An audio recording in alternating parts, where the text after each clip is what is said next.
problems into the season. So before starting any planting, the farmers should make sure that their irrigation pumps are well serviced to avoid breakdown of pumps into the season. Then they also have to make sure that all the inputs are in place, the seed, the fertilizers, the herbicides, the insecticides, the fungicides, they should be well available before they start planting. Then also they need labor with expertise to operate machinery, labor costs, because they may realize that they do not have expertise when they are already into the season. Then also wise farmers, they also do soil analysis for their soils. Then the farmers, as you know that winter wheat is mainly irrigated. So the farmers, they should make sure that they have enough water to irrigate wheat from planting up to physiological maturity. Then also I want to highlight to the farmers that as well as water, they are important, and as ministry, we have highlighted the farmers that they are also inputs. So the farmers, they also have to pay their assessor and senior bills. They should make sure that they are up to date, and they can make a payment plan before planting, so that they will avoid some interactions, some irrigation interactions well into the season. Next slide.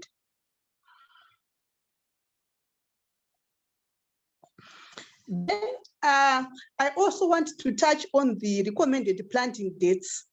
As you all know that wheat is a winter crop, it should be planted in the month of May to make full use of the cool winter. The recommended wheat planting window is from 1 to 31 May. And it is advised that the farmers, they should plant within that planting window. We don't encourage any farmer to plant wheat after May, because there are so many reasons to those recommended dates. The optimum wheat planting dates for different areas are as follows. For low veld, 1 to 10 May, because the temperatures in the low veld, they are a little bit warm. Then we also have the middle veld, and the optimum planting dates are 1 to 50 May. Then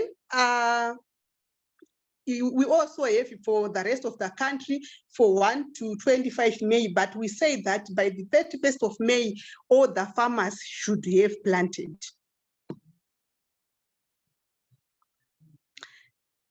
Then it is very important to note that we should plant wheat during the planting window. This is to enhance tillering, because we all know that the more tillers we have, the more the yield. We also want to avoid the effects of coinciding of frost with flowering and grain filling, because if we have frost at flowering and grain filling, this will compromise our yield. We also want to promote a longer grain filling period. And also we want wheat of high quality and also of high yield. We also want to coincide the harvesting of wheat and the early rains. So the farmers, they should plant during the planting window.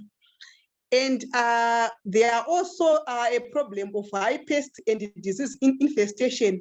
Like last year, we have problems of aphids, and most farmers who were affected were the ones who planted late. Then also, if we plant early, which means we can harvest early and make sure that we prepare our fields for the next crop. Next slide. Then we want to look at how do we plant the wheat. The recommended seed rate when we are broadcasting is 125 to 140 kgs per hectare. Then when we are drilling is 120 to 125 kgs per hectare. So the most ideal plant density or the plant population is to achieve 200 plants per square meter. If we have a higher plant population above that, or above 250 plants per square meter, we would encourage lodging. So our wheat will be very difficult to harvest, and there will be also some incidents of diseases like powdery mildew, especially when the wheat is well irrigated. And you also have to take note that the ideal planting depth should be approximately 3 centimeters to 5 centimeters. Germination and emergency are reduced if we plant too deep. If we plant deeper than 5 centimeters. We also have to slightly cover the seed with a roller for seed to have contact with the soil, especially if we've done broadcasting.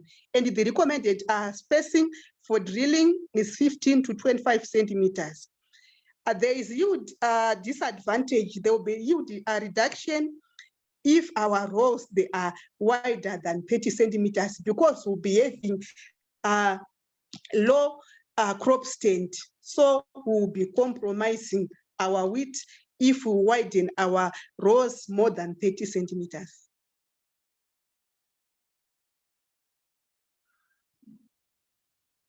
Next slide. Then the fertilizer requirements. All the farmers, they should take note that soil tests is the basis for any fertilizer recommendations. We don't want our farmers who just apply fertilizers, but they should be based on the soil test, because you can apply too much or too little, thereby compromising on your pocket as well as the yields of the crop. So in terms of the fertilizer recommendation, nowadays, we now talk about the NPK units requirement for the wheat or any other crops, because we have got various fertilizers which are available on the market. Like for basal fertilizers which can be applied in wheat, we have our compound D, which we know, we have double D, we have high analysis fertilizers. All those, they are compound fertilizers which can be applied to your wheat. Then when we are talking about top dressing fertilizers, we have got ammonium nitrate, we have got urea, we have got LAN, we have got CAN. So we have got various fertilizers. So the best is to recommend the NPK units. For nitrogen units, we need 160 to 190 kgs per hectare. Then for the phosphorus units, we need 50 to 70 units per hectare. Then the potassium units, we need 30 to 50 units of potassium. So we can always calculate those basing on the type of fertilizer which you are using. But those farmers without done any tests, the general recommendation is 400 to 600 kgs of compound D, which is our 7-14-7 before planting. And our fertilizer should be applied during or before planting. We do not want our farmers to apply any fertilizer after planting, because most of the nutrients on the compound fertilizer, with the exception of nitrogen, they are not mobile, which means they will not reach our plants, and they are also required for roots and other early development. So basal fertilizer should be applied during or before planting. Then top dressing, the general recommendation is 350 hectares to 400 kgs per hectare.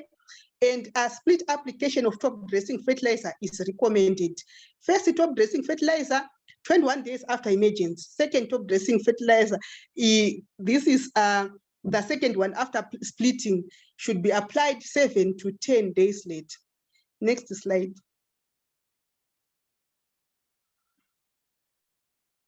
I thank you. I think that's all I have. My tabas.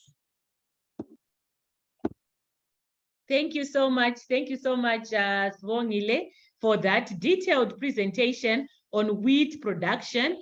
We really appreciate your efforts as the Ministry of Agriculture to guide us in the production of wheat and giving us an indication of when our farmers should establish our wheat crop. Thank you so much for that presentation. At this point, I'm going to stop sharing and invite questions. If there are any questions, please send through your questions through the chat box, or you can raise your hand and we can find a way to address your question.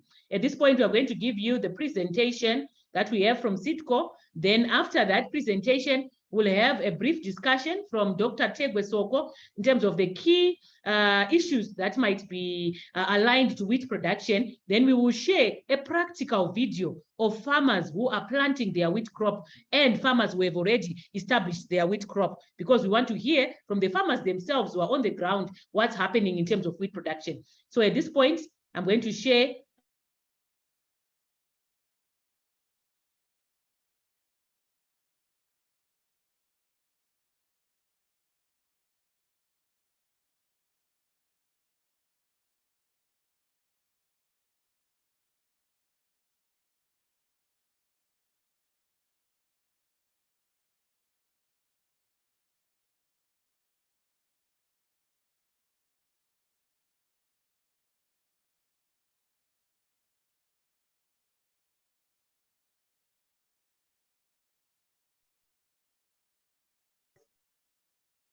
So in terms of winter wheat production, before we get into that, it's prudent and important for you to know that CITCO is a crop for every growing program and every season. So now we are getting into the winter season. So we want to talk about the production of wheat in the winter season.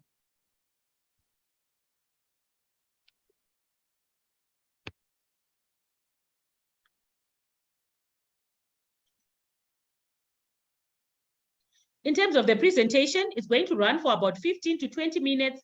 It's going to be recorded for future viewing. And then we're also going to be having a PowerPoint presentation, which is going to be beamed, as you can see. Typed questions are invited and answers will be provided during the presentation for it to be interactive and at the end of the presentation. So please feel very free to share your questions so that we can have an interactive session and your contributions. We value all your feedback. Notes will be provided at the end of the presentation for those who might want to have a further in-depth understanding of wheat production. So we're going to start the presentation as follows: the importance of wheat production in Zimbabwe. After highlighting this, we'll then discuss the climatic conditions, which have been highlighted briefly by Swangile already, so we won't delve deep into that. We'll then look at variety choice and seed rates, then the time of planting. We'll then highlight the irrigation scheduling and monitoring, just giving you examples of how you can do it. Then we'll look at hardening. Why stress a crop that you want to harvest from? We'll discuss all that as we progress. We'll discuss fertilizer rates, weed management, and pest control before we look at harvesting and record keeping, because failing to plan equates to planning to fail. So we want to plan the whole wheat cropping cycle right through to the end and harvesting. So we're just going to touch on a few points as we progress. Did you know that wheat is the second most important cereal crop after maize? With that in mind, annually, we require around 350 to 400,000 metric tons of wheat. And Zim, in the previous years, 5 years ago, we used to import over 80% of the wheat, but this has since changed with the initiatives that have come through from the Ministry of Agriculture and the private sector, where last year we were able to be wheat self-sufficient, having produced above 80,000 hectares of wheat. And it being the second most important cereal crop after maize, it's important for us to increase its production so that we become food self-secure. If we obtain food security, we can get to a point where we are now talking about food surplus and we can export to other countries. So last year, we achieved food self-sufficiency. So by going up in hectarage to 85,000 hectares, we stand a chance of being able to be the breadbasket of Africa again, where we can export our excess wheat and still remain food secure. So in terms of the growing conditions for wheat, It's a temperate crop and it's grown in winter. And as highlighted earlier on by Swongile, the temperatures that it requires will range from around 15 to 20 degrees. It's adapted to a wide range of soil types, but the important thing to note is that if your soil is not at the right pH level and the nutrient constitution is low, it will not be able to avail the desired nutrient constitution for the crop to go optimally. So it's important for us to have our pH at the correct level so that we get the highest yields. So in terms of the yields, they'll vary depending on the altitude, which is to say at the high veld areas, you can get 8 to around 12 tons per hectare, with records from last season giving us yields of above 9 tons per hectare on SC Serena and SC Select. So in the middle veld, you can get yields of 7 to 10 tons per hectare, while in the low veld, yields can go around 4.5 to 7 tons per hectare. Why? Because these areas have a higher heat units even through winter. So the yield level is also slightly lower than the areas that have a lower heat units during the winter period. Then in terms of just an understanding of the varieties that we have at Sitco, we'll get more insights on this from the wheat breeder himself, Dr. Soko, at the end of this presentation. But just to highlight that agriculture is very dynamic and the climate is changing. So we also need to align and adapt and develop new climate smart, innovative seed technologies that speak to the changes that we are seeing. So the characteristics of good wheat varieties include high yield potential, because nowadays there's talk of farming more as a business. So if you are in farming as a business, you also want to establish varieties that are higher yielding, that are also going to speak to a higher return per dollar invested and higher profitability. Then we also need varieties that have a good crop stature. Short-statured varieties in nature are preferred. Why? Because they allow for you to pump in higher plant populations without the risk of lodging. Then the varieties that are tolerant to resistant to problematic diseases also come in handy, so that our farmers don't increase their cost structure by buying more agrochemicals to spray for problematic diseases. Tolerance to moisture stress is also pivotal, because you also want a crop that will withstand stress. Maybe there is a challenge with the electricity supply, so you would also want your crop to withstand for as long as possible. Then the baking quality, which is quite topical nowadays, where we find that wheat is being paid depending on the quality parameters a farmer is able to achieve, where we have standard grade and premium. So if you're going to get premium wheat, the quality traits include, for protein, it should be above 11%. The test density should be above 78. And then the grain protein above 11%, the wet gluten above 25%. And then also issues to do with the different, the falling numbers, which also speaks to some of the quality parameters that we've already highlighted. In terms of the varieties that Sitco has got you covered. We have a variety for every farmer when it comes to wheat. Yes, SC Nduna has been on the market for a while, and it has been grown extensively owing to its wide adaptability. But over the past couple of years, we have availed new varieties that speak to the new challenges that we are facing, that include a problematic new strain of leaf rust, which is also affected SC Nduna. So you would want, if you're going to be establishing a variety that's tolerant to resistant, to establish SC Select. It's also a wide-seeded, short-statured, disease-resistant variety with a high protein content. In terms of protein content, SC Select tends to have the highest protein content of 13% and a wet gluten of around 32.5. SC Serena, the new blockbuster, very high yielding under optimal management. It takes the longest to reach maturity, which is to say, if you're establishing, you need to establish it early or you need to establish it first. If you're going to be establishing different varieties, as we constantly advocate for farmers to establish different varieties and not just one variety, just to spread the growing window and also just maximizing on what you're getting from the different varieties. So SC Serena is the highest yielding. It can go well above 10 tons per hectare. Last season, it recorded about 9.5 tons per hectare in Marondera, where it was established in Igava there. Then in Goromonzi as well, it recorded around 9.1 tons, having been established there as well. In terms of summer, we have a summer wheat variety, SC Sai. Its yield potential is about 5 tons per hectare.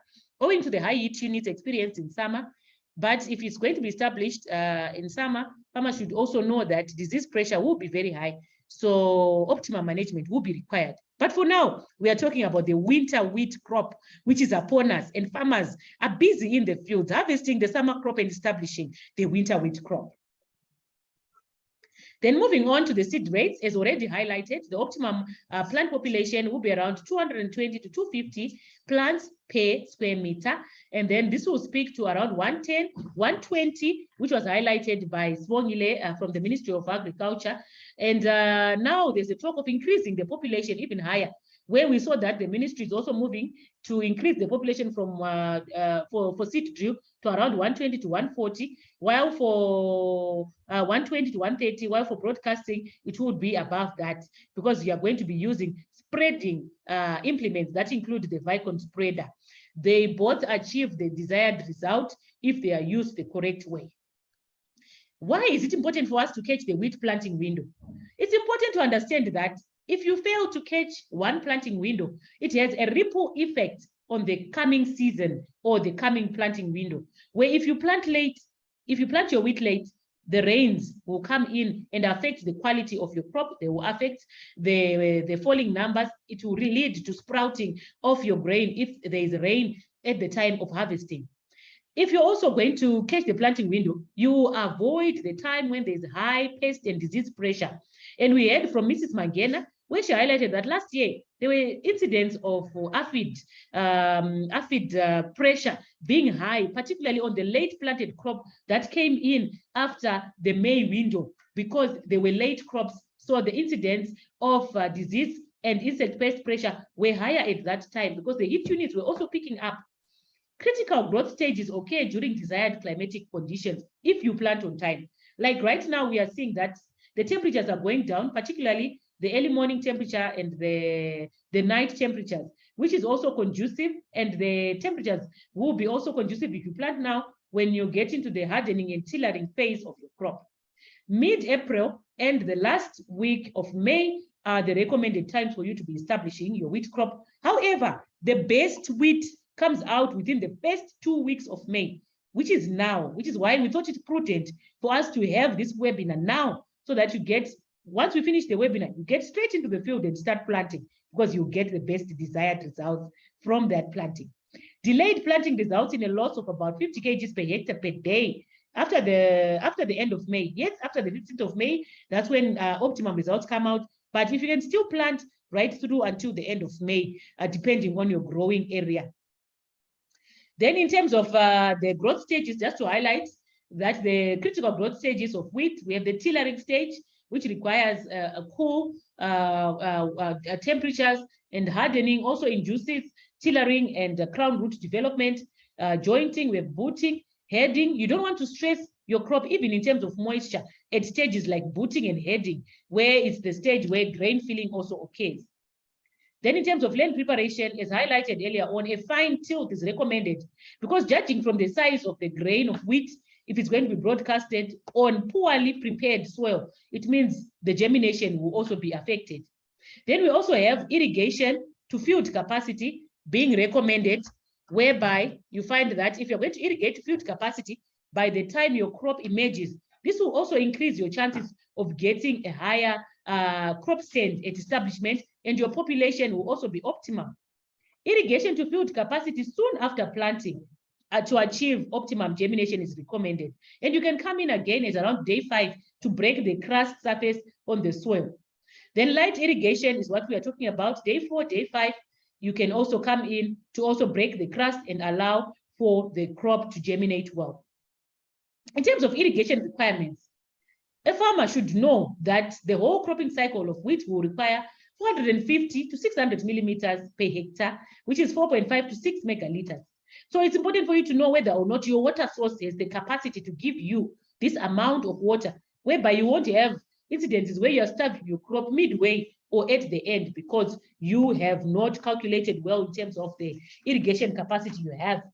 In terms of the soil irrigation, depending on the soil type, sandy soils require a lower water holding capacity. So you're going to come in at 7 to 9 day intervals with 30 to 35 millimeters, while in clay and loamy soils with good water holding capacity, you can come in at 10 to 14-day intervals at 40 to 45 millimeters.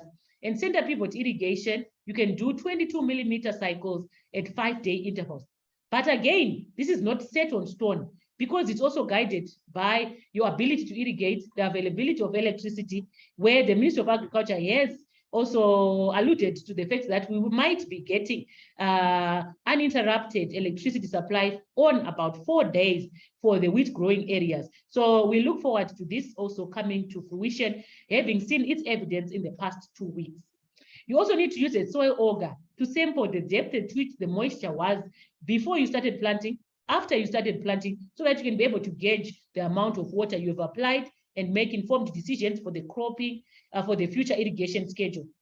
Before irrigation, how deep was it? After irrigation, well irrigated wheat tends to give a dark green, open, shiny leaf, as opposed to a stressed wheat crop, which is bluish, pointy, with very small leaves that are rolled up because it's trying to conserve as much moisture as possible. Why would you want to harden your crop? It's important to harden and starve your crop of moisture after it has germinated for about 10 to 14 days, depending on your soil type, to promote tillering and to induce crown root development. So it's making the crop stronger and giving us more tillers. The more tillers we have, the more chances of us getting reproductive tillers, which also give us the number of heads that speak to the number of spikes that we're going to get, which speaks to the grain and the yield we get ultimately.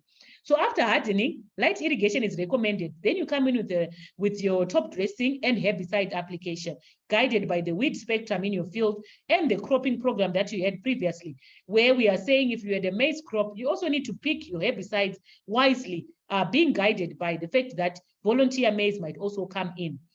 In terms of the soil pH, this has been highlighted already, and the fertilizer rate, we advocate for soil analysis so that you get custom-made fertilizer recommendations at all times. Then we also want our farmers to embrace an integrated pest management approach, where even in terms of weed control, you can come in with your herbicides control, your land preparation. If it's thorough, it means you'll have managed also some weeds. So in terms of the control, if you're going to be doing pest weed control, you need to also know the weed spectrum, your rotation plan for the next cropping program, because you don't want to affect your next crop. And also the cost, because there are a wide range of options of herbicides that come at different costs. So you also don't want to increase your cost structure unnecessarily. Then pest control, regular scouting. A farmer's foot is the best thing, the best medicine you can give to your field. You need to constantly walk your field in a systematic way to make sure that you are on top of any situation that might arise and come in before the economic injury or threshold level is reached to make decisions that safeguard your crop and guard it jealously. Disease control, yes, it starts with the right seed. If you are going to start with SC Select Serena, it means your chances of wanting to spray for rust are also reduced. So this is also something that you need to take note of. Then in terms of the termination of irrigation, you need to be guided by, yes, the days to maturity, but in some incidents, the crop might be forced to mature early because of stress or because the crop has not been given what it requires in terms of management. So days to maturity should also be married to the signs and that show that maturity has been reached. Senescence might be starting, yellowing of the crop, about 75% in the field, the drying down of the area just before the head, where the head meets the stem, which is called the peduncle, it turns yellow. So you also need to be guided by that.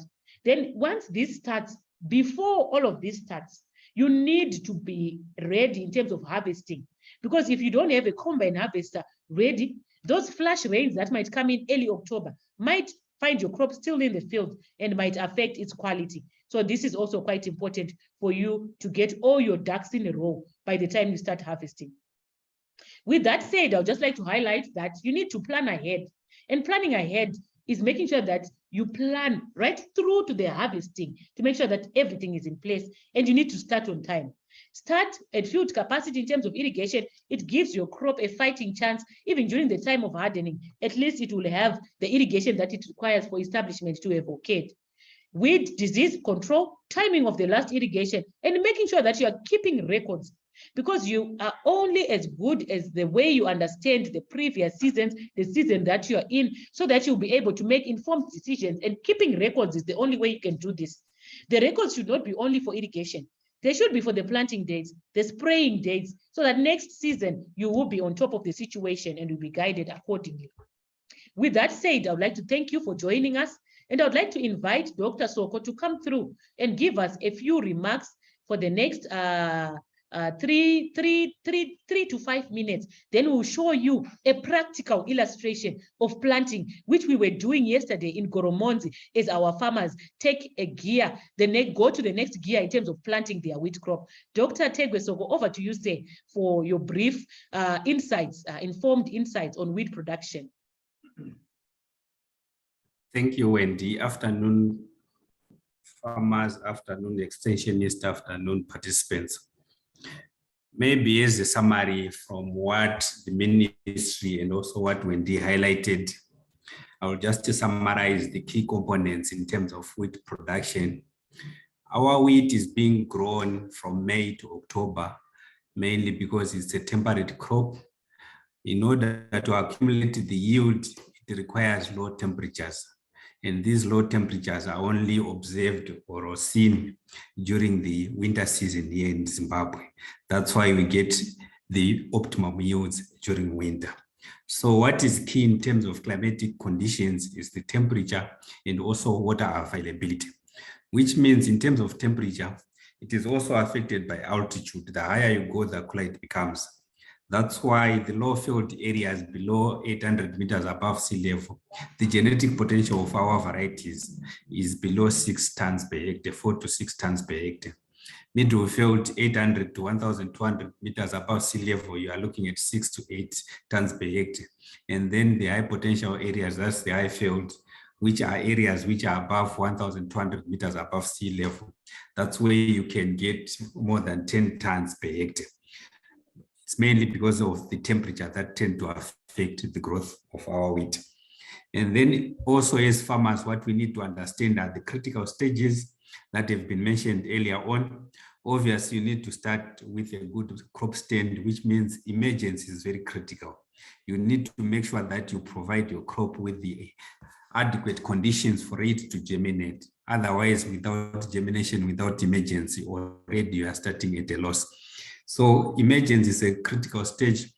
And then during the first 2-3 weeks of your wheat crop during the seedling stage, that's when it tends to tiller, to produce tillers.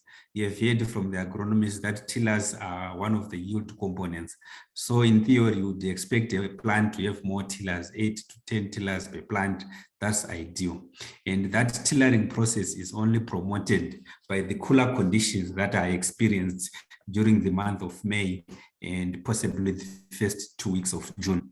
That's why it is key to establish your crop at the optimum time so that this tillering can coincide with the desired temperatures. And for your own information, even frost at tillering is good because it tends to promote the number of tillers that can be grown. Although what we have heard, if that frost occurs around the flowering and grain filling, now it becomes a negative because it tends to cause sterility during the reproductive stage. So frost during the early stages is good for tillering. And then besides tillering is crop establishment, anthesis, that's flowering and grain filling. Those are also critical stages. And in summary, all these critical stages that we are talking about, the crop should not be stressed.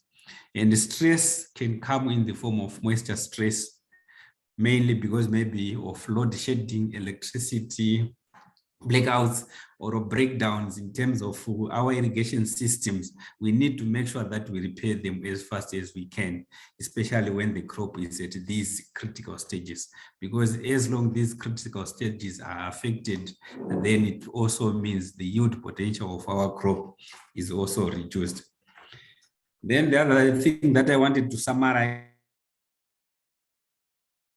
ones in terms of variety selection is very key, because these varieties, they've got different yield potentials.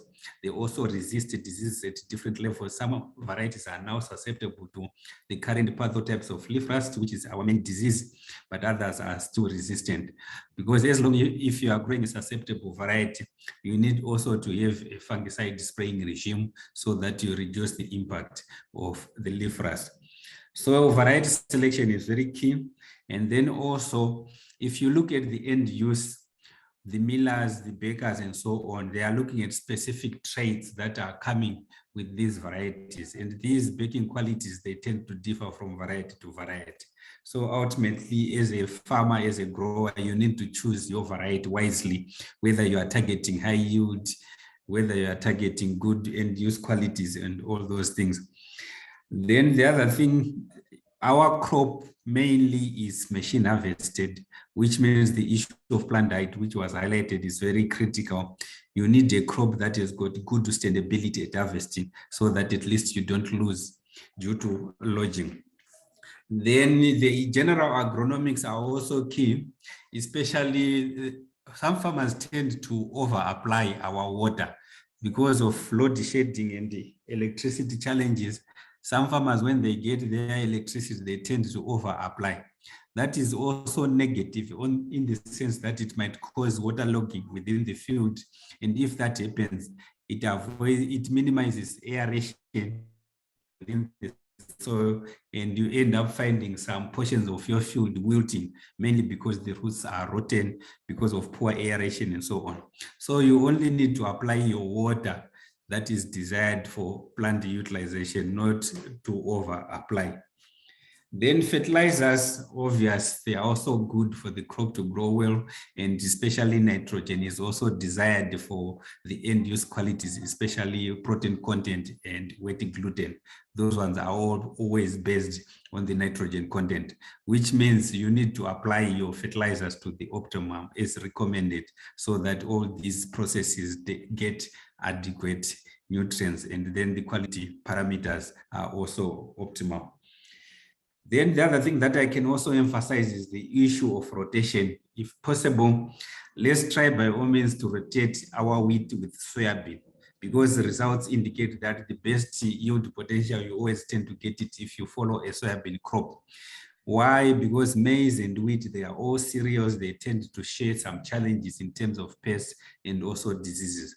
So if you are to go for a maize wheat rotation, you need to be on the lookout for things like stalk borer that tend to affect maize. They also affect our wheat.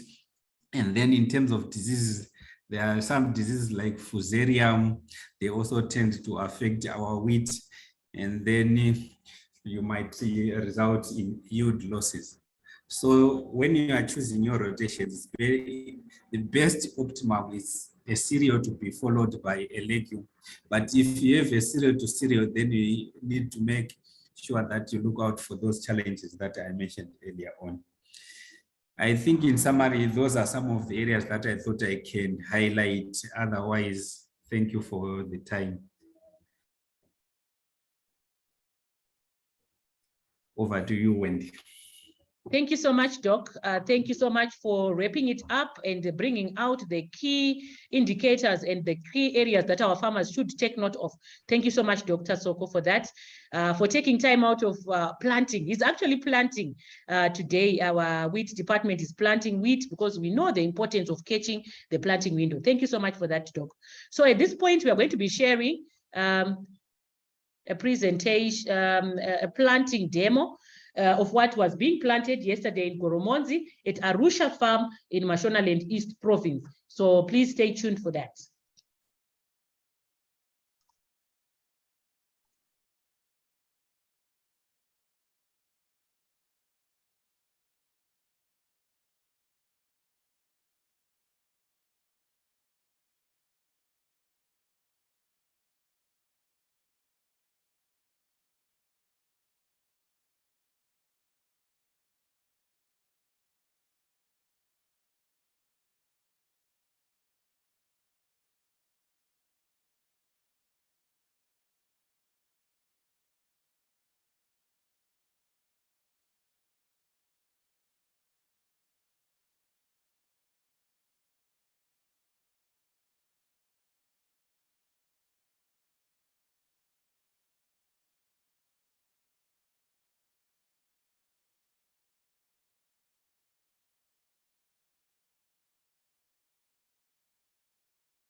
My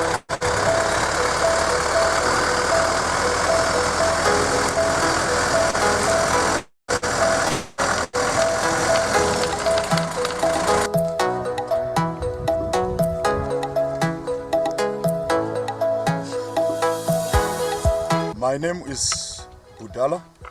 I'm a manager here at Arusha Farm in Goromons, Mashonaland East Province. Here at Arusha, we grow crops. In the summer, we do tobacco and maize, and in winter, we do our wheat crop. After our summer crop, we do stock destruction until after destroying our stocks with our first disc. Behind that disc, we come with our pre-irrigation. Then after pre-irrigation, we come back again with the second disc. Then finally, after that second disc, that's when we get our good tooth. Then we come and apply our fertilizers. Here right now, we are applying fertilizers. It's a rate of about 350 kgs per hectare. So soon after that, we come back with our seed, which we are putting 150 kgs per hectare. And behind that seed, we bring in our rollers. Then behind the rollers, we pre-irrigate.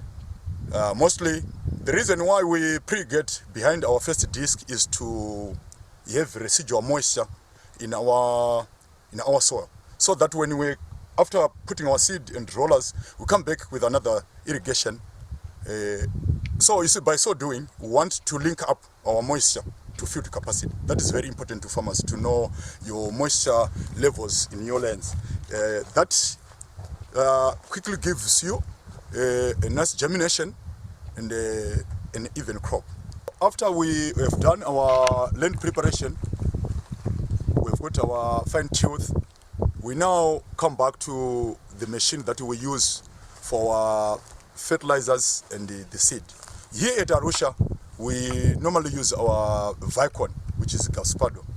So before we come to apply the fertilizers, we have got to make sure that we have carbureted our Vicon so that we can even up our fertilizers as well as the seeds. So it's like there are some settings on the Vicon. We put our fertilizers with the first setting, then we change the settings for the seed as well. So that's how we do it here at Arusha. As you'll be seeing, the application of fertilizers is commencing, as well as the seed application is also commencing. Behind that, then come with our rollers, and behind the rollers, we come with our irrigation. So behind the Vicon, there are some settings. On both sides, you've got to have the same amount of fertilizer that will be coming out. And on top of that, the Vicon has got some blades. They've got to throw the same amount of fertilizer. So when we come back to carburation, you have got to know about the swath. So the one that we are using here, it has got a swath of about 12 meters. So it's like that's how we work it. Maybe you want to know much about the formula. I can explain. You know, to have 10,000 square meters, you go 100 by 100. That gives you 10,000 square meters. So you see, it's like you go 100 meters divided by the swath, which is 12 meters, and it gives you 8.3.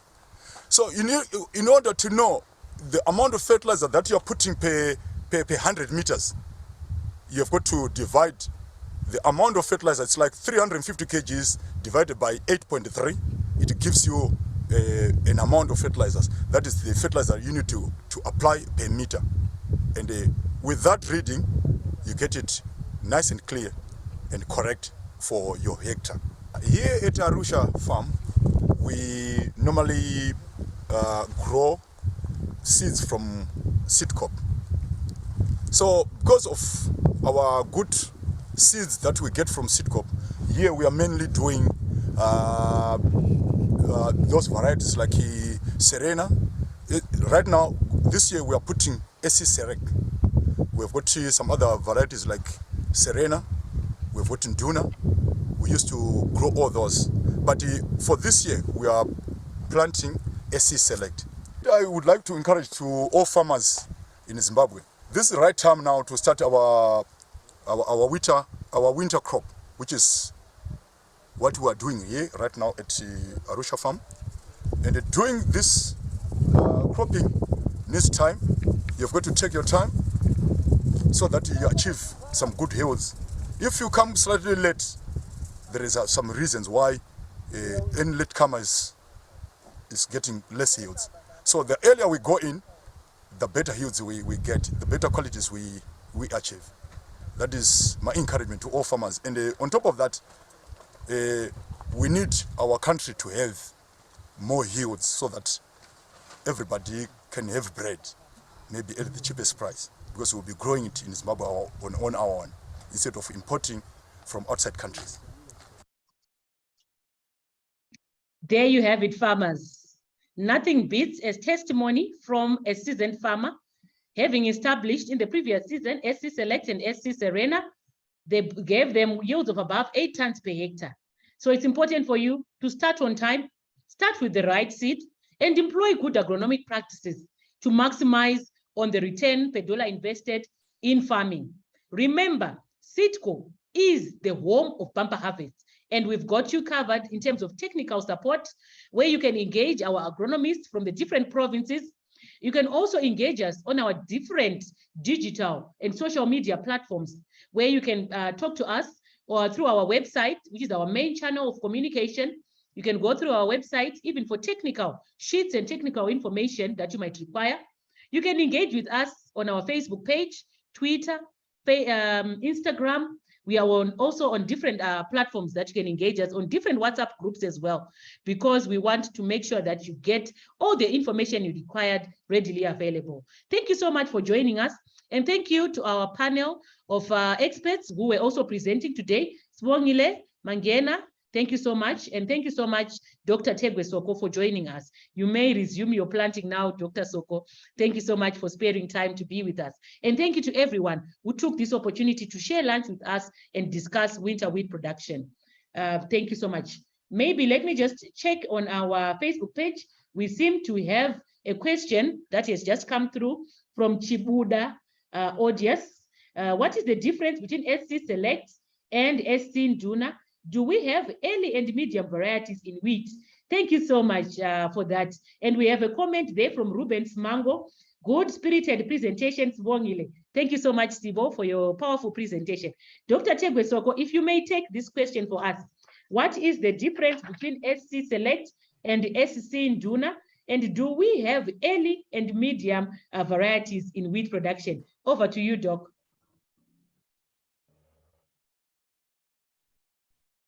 Thank you. SC Nduna is now susceptible to some types of leaf rust, which is one of the most common diseases here in Zimbabwe, which means every farmer right now across the country with growing SC Nduna, you need to have a spraying schedule for fungicides.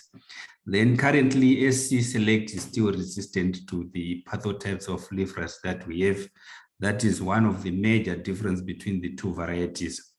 Then the other difference, like what you highlighted in your presentation, is in terms of quality parameters. SC Select is slightly 1 or 2% in terms of grain protein content better than SC Nduna. And then in terms of adaptability, like you indicated, that water stress is one of those key issues in terms of wheat production. You will discover that your SC Nduna is widely adapted, it tends to tolerate moisture stress better than SC Select. I think those are the main differences. And then in terms of maturity ranges, you normally have 3 major maturity ranges: early maturing varieties, medium, and then you have your late varieties. Currently, the Seedco basket, the varieties that we are talking about, we can classify them big in the medium maturity, because most of them, they take between 140 to 145 days to reach physiological maturity in the high potential areas. I think thank you so much, Doc. While you are still, thank you so much, Doc. Whilst you are still there, we have another question. And while I give you this question, there's Solomon who raised his hand. May you just use the chat box? We are having challenges with making sure that we can unmute all of you. So maybe please send through your question through the chat. Then there's a question from Kululeko Ndondewa Nyoni. Thank you so much for your question. In terms of plant population for best yields, what's the advice in that regard? As you wrap up your response, Doc, maybe you can take this one as well. As long you follow the recommended seeding rates that were mentioned earlier on by the agronomist, of which you can stretch from 120 to 140 kgs per hectare. 120 if you are using seed drills, then 140 if you are broadcasting. And ultimately, in most cases, it tends to give you about 250 plants per square meter. That's the optimum plant population that can give you the optimum yields. Because sometimes if you have a lot of seeds per square meter, you also tend to get competition amongst the plants, leading to taller plants that do not have a lot of tillers. And ultimately, they also have a small head that might reduce the yield. So optimal plant populations are key for high yields. And we are talking of 250 plants per square meter. We are talking of 120 to 140 kgs per hectare seeding rate. Thank you so much, Dr. Soko, for clearly highlighting and responding to those questions. With that said, we would like to thank you all for joining us for this 2023 Winter Wheat Production webinar. Kindly note that it will also be shared. The link will be shared on different platforms, and the video will also be available on YouTube, particularly the planting video that we saw from Arusha Farm, and the whole webinar is also going to be shared. Thank you so much, and we wish you a fruitful and productive winter wheat growing season. Remember, it all starts with the right seed.